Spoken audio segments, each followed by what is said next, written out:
Hi bakers! There's something completely timeless about a chocolate cake, but when you want to truly elevate it into a stunning birthday cake or for any special occasion, you make a chocolate bundt cake.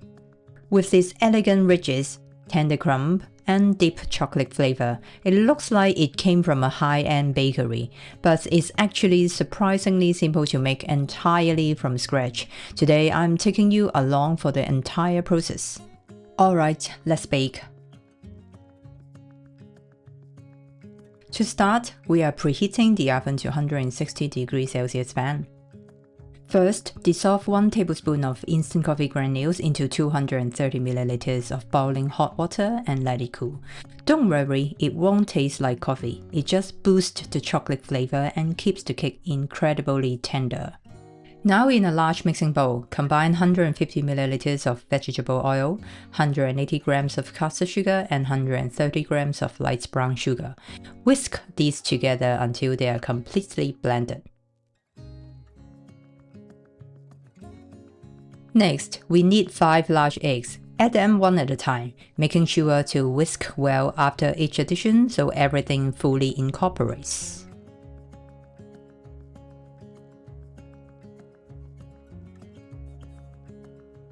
Once all the eggs are in, add 2 teaspoons of vanilla extract for extra flavor, followed by that cooled coffee mixture.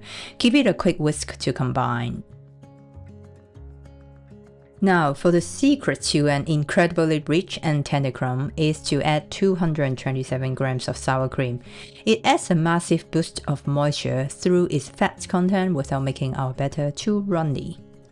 The natural acidity also breaks down the gluten strands, which guarantees a velvety texture that stays soft for days. What we need to do is to whisk this into the mixture until smooth. For the dry ingredients, we are sifting in 240 grams of all-purpose flour, 84 grams of unsweetened cocoa powder, 3/4 of a teaspoon of baking powder, 1 teaspoon of baking soda, and 3/4 of a teaspoon of salt. Sifting helps remove any lumps, especially in the cocoa powder, and ensures everything is evenly distributed. Grab a spatula and gently fold the dry ingredients into the wet. It might look a little lumpy right now, that is totally normal. We just need to switch back to the whisk and give it a final mix until the batter is completely smooth and cohesive. Look at that gorgeous deep chocolate color. Honestly, the batter smells incredibly chocolatey. The batter is done, so let's talk about the pan. This is my 12-cup bundt pan. Due to all the different designs, you can't actually measure a bundt pan by its dimensions. Instead, we use cups to measure the volume. If you don't know your pan size, just fill it with water to see how many cups it takes to reach the top.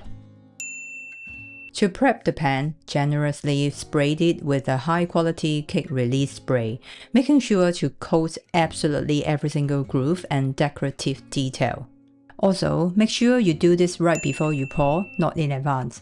If you spray it too early, the oil will slide down the walls and collect in the base, leaving the top ridges completely dry and causing your cake to stick.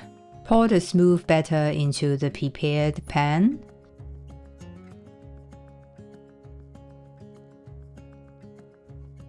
Now pop it into the preheated oven at 160 degrees Celsius fan. It is going to bake for about 15 minutes or until a skewer inserted right into the center comes out clean. Oh wow, I wish you could smell this through the screen. The cake smells amazing. Let it rest right in the pan on a wire rack for about 15 minutes. If you flip it too hot, the fragile cake will break. If you wait too long, it glues to the pan. 15 minutes is the sweet spot. Now place the wire rack over the top and carefully invert it. Because we carefully prepped the pan, the cake slips right out effortlessly. Look at that gorgeous shape and defined ridges, absolute perfection. Leave it here to cool completely before we start decorating. While the cake is cooling, let's prepare the chocolate ganache. First, chop the chocolate into small and even pieces. This helps the chocolate melt more evenly. Place them in a heat-proof bowl. Here I divide the double cream into 2 equal portions of 150 ml each. Heat the first portion in the microwave for about 1 to 2 minutes until it's warm, but not boiling. Pour the heated cream directly over the chopped chocolate, making sure it's completely covered. Place a lid over the bowl and let it sit for about 5 minutes. This allows the heat from the cream to gently melt the chocolate. Remove the lid and stir until the chocolate and cream come together and the chocolate is completely melted. To make the ganache taste even better, add vanilla extract and 1/8 of a teaspoon of fine sea salt. These two are optional, but trust me, they really make a big difference. Finally, add the remaining double cream and stir until everything is fully combined. You will know it's ready when it turns glossy and drops off the spatula in thick, fudgy texture. Cover the surface of the ganache with cling film to prevent a skin from forming. Then refrigerate it for about 1 to 2 hours or until it's set. Now the ganache has been chilled for about an hour. As you can see, the texture has become more solid. We just need to beat it for about 15 to 30 seconds to make it more spreadable.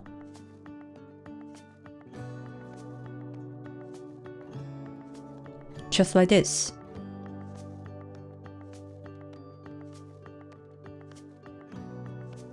Now the cake is completely cooled and the ganache is ready. Let's decorate.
At the end of the day, baking is about so much more than following a recipe. It's about sharing your time, care, and love with people who matter most.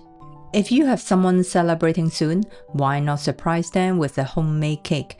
It doesn't have to be perfect. It's the love behind it that makes it truly special. Want the super moist, rich, and tender cake? Here's the recipe. Go ahead and take a screenshot now so you can save it for later. If you enjoyed baking with me today, make sure to hit that subscribe button so you never miss a new recipe. I would love to have you join me as we continue baking together. Please like and share this recipe with your friends and family, and let me know in the comments who would you bake this cake for. Thank you all for celebrating this special moment with us. Until next time, happy baking! Here it comes. Here it comes. And Oh, happy birthday! happy birthday. Happy birthday.